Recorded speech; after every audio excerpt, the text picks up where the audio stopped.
Slaughter's my name. Luke Slaughter. Cattle's my business. It's a tough business. It's big business. I've got a big stake in it. And there's no man west of the Rio Grande big enough to take it from me.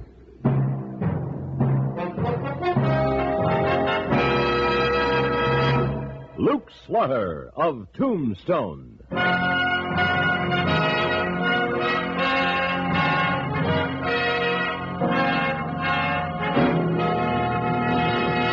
Luke Slaughter of Tombstone, Civil War cavalryman turned Arizona cattleman. Across the territory, from Yuma to Fort Defiance, from Flagstaff to the Huachucas, and below the border through Chihuahua and Sonora, his name was respected or feared, depending on which side of the law you were on. Man of vision, man of legend, Luke Slaughter of Tombstone.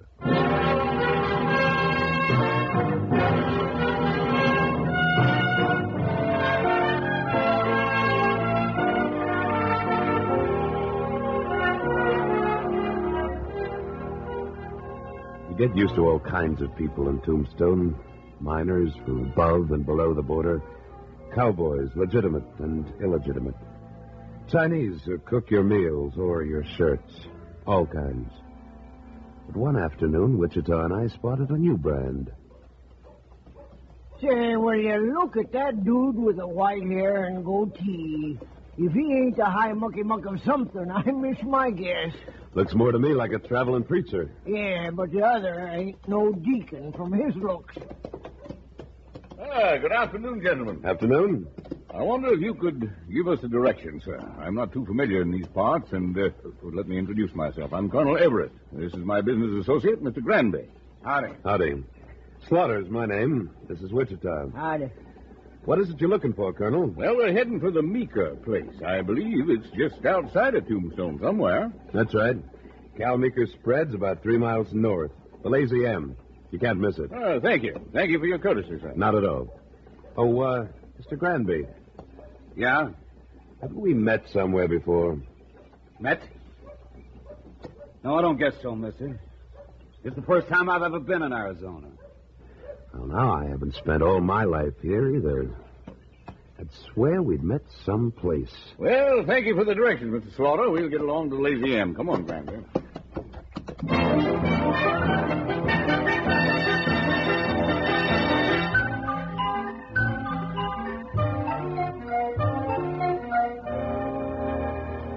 So, that's the way of it, Mr. Meeker.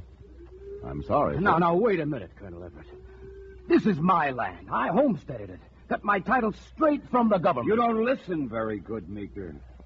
The colonel told you he's got the original grant on this land, dated way back in 52, before you ever saw Arizona. That's right, sir. My title's all official and registered. But Mexico sold this land to the U.S. in 53. And the United States honored all prior claims. Right so, Granby. Now, I am ordering you to get off my property in 2 days, Meeker. And I'm giving you a choice. A choice? Drive your cattle off this spread within 2 days, or leave them, and I'll give you $5 a head for them. $5? Why, that's robbery. And what if I refuse? Then we'll have to drive them off ourselves. That's your choice. Choice? Get off my ranch and stay off. Both of you. Put away that gun, Meeker. Get going, I said. Get going around. Granby. Okay, Colonel. Get back or I'll shoot. Oh, no, you won't. Oh, drop the gun. Oh, drop it. You might hurt somebody. He don't think we mean business, Granby. Show him.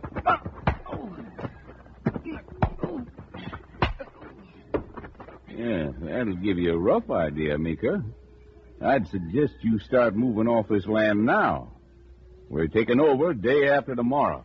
Now,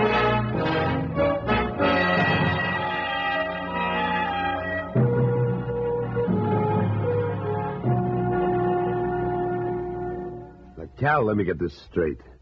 The colonel claims he has an old Mexican grant to your land? That's right, Luke. Signed by Santa Anna himself, he said. And not just my spread, either. He claims all the land out my way. Wonder why he'd wait all these years to claim it. Golly. Well, ain't there something you can do, Luke? I don't know. It's a fact the government did recognize prior claims when they bought this territory from Mexico. So if his grant's on the level... You know this'd ruin me. All of us up there, Luke. I know. Where's this colonel located? He told me he's got a land office in Bisbee. All right, then. Wichita, you and I'll take a little ride down to Bisbee to see what we can find out. And you, Cal, Yeah, Luke. go back to your spread and don't do anything until you hear from me. This may all be on the level, but every time I think of that business associate of the colonel's, I wonder.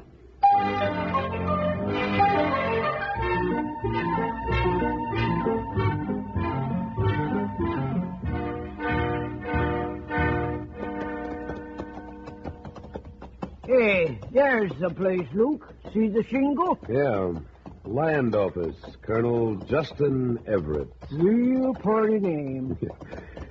Seems to me that shack was vacant a month ago. You wait here, Wichita. I won't be long. Right, Luke.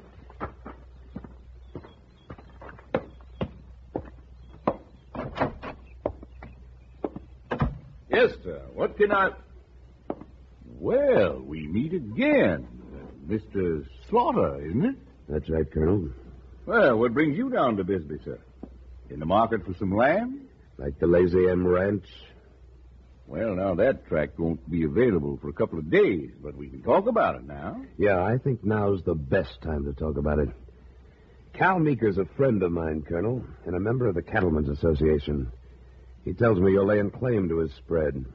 Yes, that's correct, sir. Suppose you tell me all about it. Well, I don't know why I should, Mr. Slaughter. This is a private matter between Meeker and me. I'm the head of the Cattlemen's Association up at Tombstone. Anything that affects the members interests me. Now, let's hear about it. Well, all very simple, sir. I hold a permanent grant on the land up there, signed by Santa Anna himself. It was a gift of my father, sir, who did some favors. That land is United States territory now. I'm aware of that. You've had your claim certified? Of course I have. The document's been verified and declared legal by your own Judge Harris in Tombstone. Oh? When? Not more than a month ago. Mm-hmm. I'd like to take a look at that paper, too, if you don't mind. I do mind, sir. This is none of your business. I just got back from Tombstone, Colonel. The judge said... Slaughter, what are you doing here? El Paso. You ever live in El Paso, Granby? You still trying to make out you know me? No, I never lived in El Paso. Mm-hmm. Well, I guess I must be mistaken. Thanks for the information, Colonel. Information? Yeah. You sure you never got fouled up with that man, Granby? Because if you did and he remembered... I swear, Colonel, I never saw him before in my life. All right. I just hope he never saw you.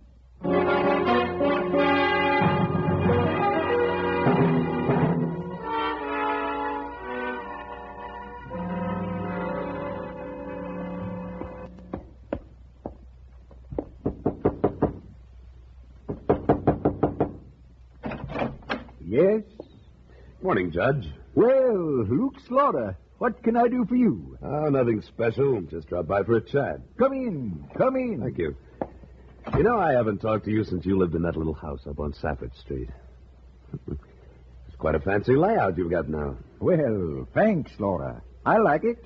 I don't see how you can swing it on a judge's salary. Oh, well, you see, a relative of mine died in Kansas City. Left me some money. Yes, sir, quite a lot of money. Oh. When did you buy this place? Why, it was just a month ago, next Monday. I see. Judge, I wonder if you could give me a little information on a land deal. What kind of land deal? A fellow named Everett, Colonel Everett, claims he has a Mexican grant on a lot of property around here. Oh, Colonel Everett, yes. Hey, that was a surprise to me, too. Yes, sir, quite a surprise. I had no idea such a grant existed. He tells me you certified the title. Is that right? Oh, yes. I went into it very thoroughly. Studied the grant, checked Santa Anna's signature, and didn't leave a stone unturned. No, sir, not a stone. Well, I certainly hope so, Judge. I wouldn't want to see you mixed up in a crooked deal. Crooked? Why, what do you mean by that? Well, I haven't seen the grant myself, but... Well, somehow it's got an unpleasant smell to it. For your own good, you better have another look at that paper. Now, Slaughter, if you question my integrity... I never have, Judge, and I'm sure I won't have to now. You know, it's quite a coincidence. That relative of yours dying in Kansas City exactly the same time Colonel Everett came to Arizona. Now, see here, sir. Just a coincidence, I'm sure, Judge.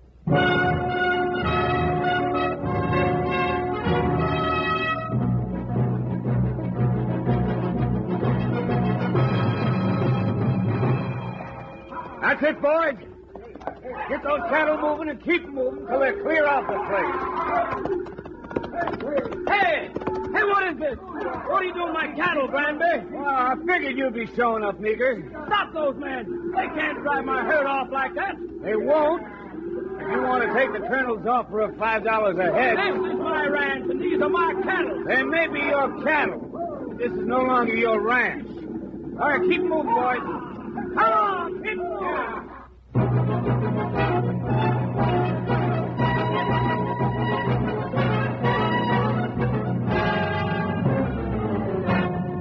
In a moment, Luke Slaughter of Tombstone returns.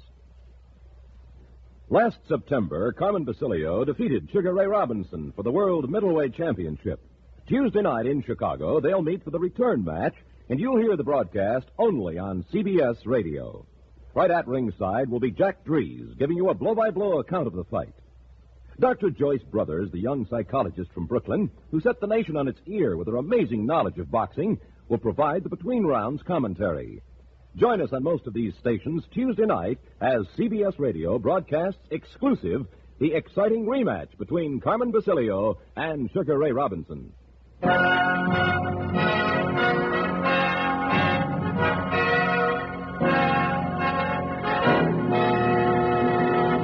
And now, Act Two of William N. Robeson's production of Luke Slaughter of Tombstone.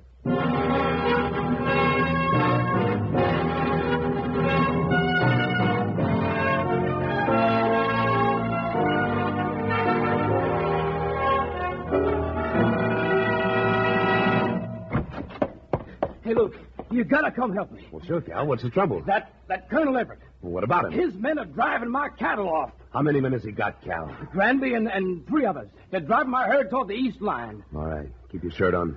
We'll get your herd back if we have to make the colonel drive him back himself.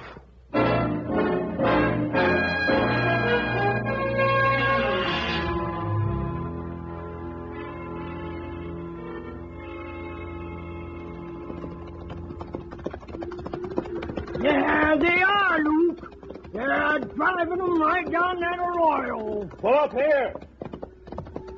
They'll be scattered all over the territory. I'll lose half my herd. Forget the cattle. We'll get the men first. Cal, you ride around that butte and come in on them from the other side when I signal you. All right, Luke. All right, Wichita. We'll move in from this side. Yeah, I'm right with you, Luke. Hold it. You're close enough. Well, if this is the colonel's land, we're the ones breaking the law. First things first. We'll worry about the law later. Look, there's Cal, waiting for your signal. All right, then. Here we go. That's the way he wants it. I got one of them, but he's sticking on his horse. Hold your fire. They're making a break for it. Yeah, I guess they ain't wanting any more of it, Luke. Looks that way. Think you and Cal can get the herd back on the Lazy M all right, Wichita? Why, sure we can, but where are you going? I'm making a fast trip to Bisbee. Now I know the colonel's playing for keeps. It's time for a showdown.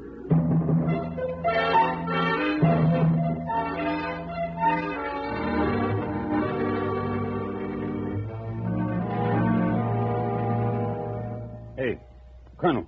Don't bother me, Granby. I'm figuring. Slaughter's out front. Slaughter! You didn't waste any time getting down from Tombstone. Hello, Colonel.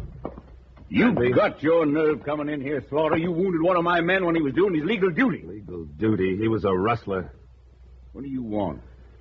Well, I figured maybe we could stop any further violence around here if I had a look at that grant of yours. Get out of here, Slaughter. Tell your friend to keep his hand away from his holster, Colonel. You don't want your office messed up, do you? Tell him. He's got a right to defend himself. Yeah, sure he has. Go ahead, Granby. Defend yourself. Go ahead. Draw.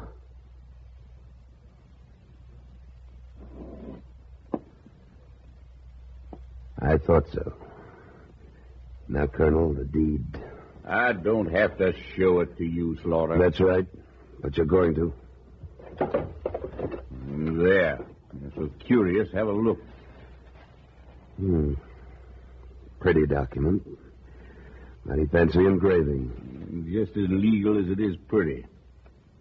Might help if you could read Spanish. Well, it just so happens I can.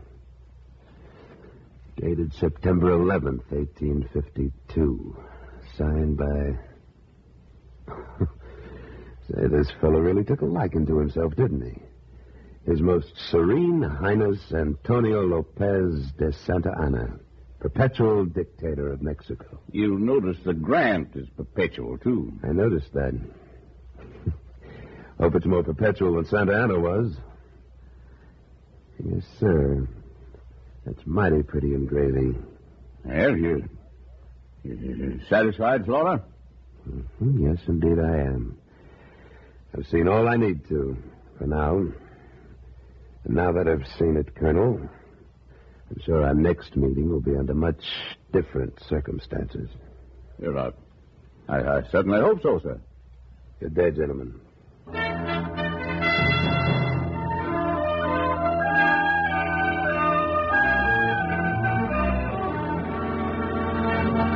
Slaughter, you must be out of your mind demanding I issue an order for the arrest of Colonel Everett and Mr. Granby. I repeat, Judge, I want them brought up from Bisbee and held without bail. Oh, and by the way, be sure and subpoena that deed of the Colonel's. But I can't issue an order for their arrest. There's no charge against them. Listen, Judge, I guess I've read as much law as you have. You want charges? I'll give you a few. Fraud, intimidation, cattle rustling. You want any more? I'll sign the complaint. But you don't understand, Slaughter. You'd have to have evidence. I'll produce the evidence at the proper time. In court. I can't do it. No, sir, I just can't. Maybe you'd rather be a defendant in this case, Judge. You better be able to prove your charges in court. You'd be surprised what I can prove. See you in court, Judge.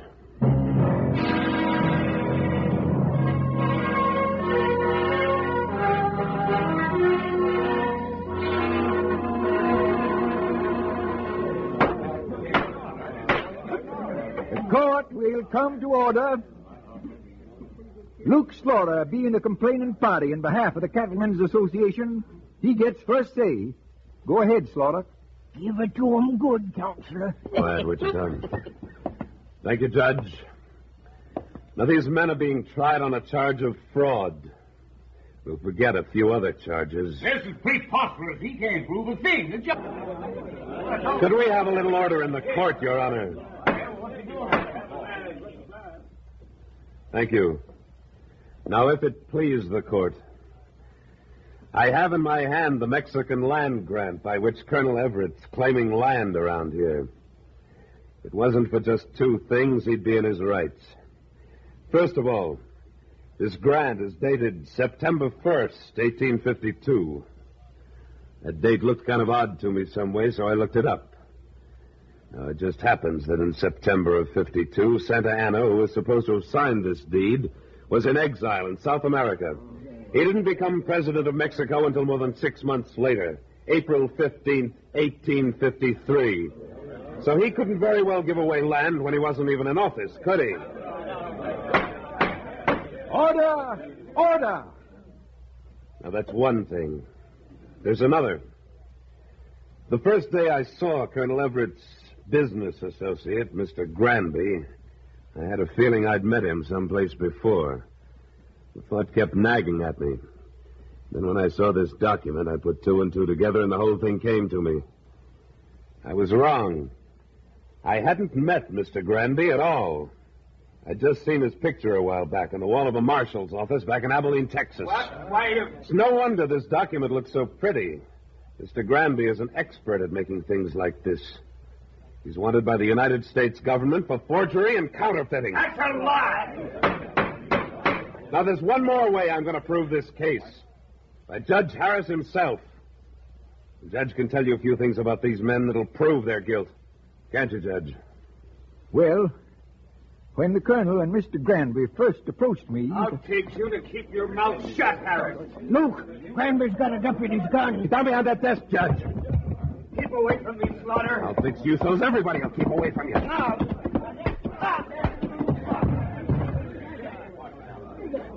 See, he doesn't get away again.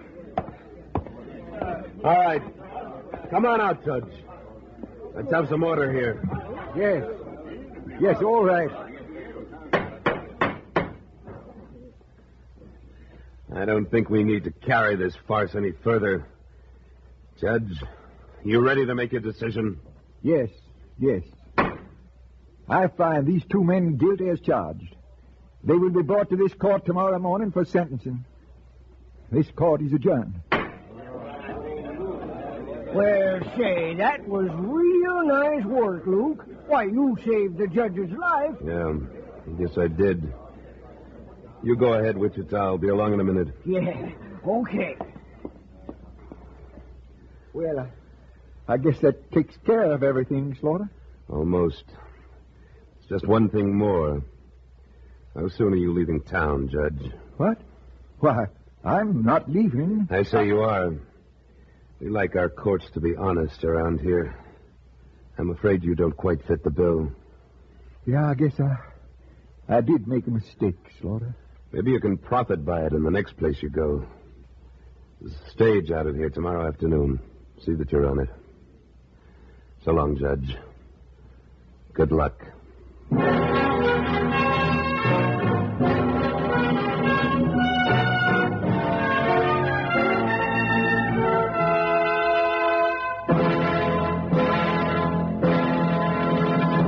Luke Slaughter of Tombstone, starring Sam Buffington, was written by Don Clark, with editorial supervision by Tom Hanley, and directed by William N. Robeson.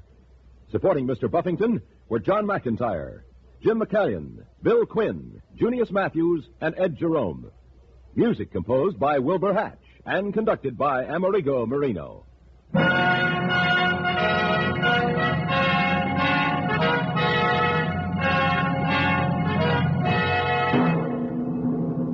Next week at this time, we return with... Slaughter's the name. Luke Slaughter. When we meet up again, you can call me that. Luke Slaughter.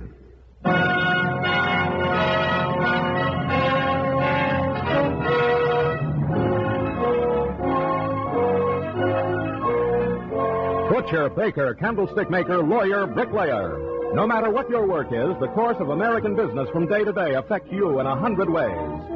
Beginning tomorrow and right through the week, follow our business news reports on most of these stations with Walter Cronkite and Bill Downs doing the reporting. Now stay tuned for Frontier Gentlemen, which follows immediately over most of these same stations. This is the CBS Radio Network.